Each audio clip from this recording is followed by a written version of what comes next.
Chapter 15. But it happened after a while, in the time of wheat harvest, that Samson visited his wife with a kid, and he said, I will go in to my wife into the chamber. But her father wouldn't allow him to go in. Her father said, I most assuredly thought that you had utterly hated her, therefore I gave her to your companion. Isn't her younger sister more beautiful than she? Please take her instead.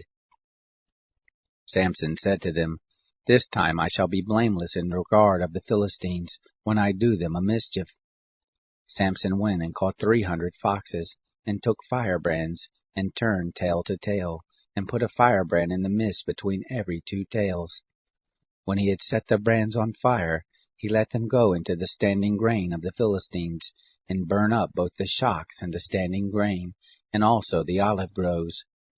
Then the Philistines said, Who has done this? They said, Samson, the son-in-law of the Timnite, because he has taken his wife, and given her to his companion. The Philistines came up, and burnt her and her father with fire. Samson said to them, If you do after this manner, surely I will be avenged of you, and after that I will cease. He struck them hip and thigh with a great slaughter, and he went down and lived in the cleft of the rock of Edom. Then the Philistines went up and encamped in Judah, and spread themselves in Lehi. The men of Judah said, Why are you come up against us? They said, To bind Samson we are come up, to do to him as he has done to us. Then 3,000 men of Judah went down to the cleft of the rock of Edom, and said to Samson, Don't you know that the Philistines are rulers over us? What then is this that you have done to us? He said to them, As they did to me, so have I done to them. They said to him, We have come down to bind you, so that we may deliver you into the hand of the Philistines. Samson said to them, Swear to me that you will not fall on me yourselves.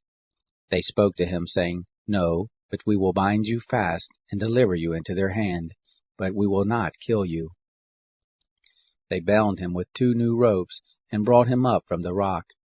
When he came to Lehi, the Philistines shouted as they met him, and the Spirit of the Lord came mightily on him, and the ropes that were on his arms became as flax that was burnt with fire, and his bands dropped from off his hands. He found a fresh jawbone of a donkey, and put forth his hand and took it, and struck 1,000 men with it.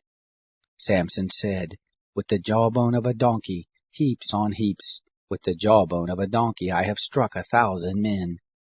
It happened, when he had made an end of speaking, that he cast away the jawbone out of his hand, and that place was called Ramath-lehi. He was very thirsty, and called on the Lord, and said, You have given this great deliverance by the hand of your servant, and now I shall die for thirst, and fall into the hand of the uncircumcised.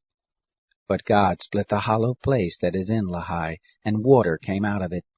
When he had drunk, his spirit came again, and he revived. Therefore the name of it was called En-hakkore, which is in Lehi to this day. He judged Israel in the days of the Philistines 20 years.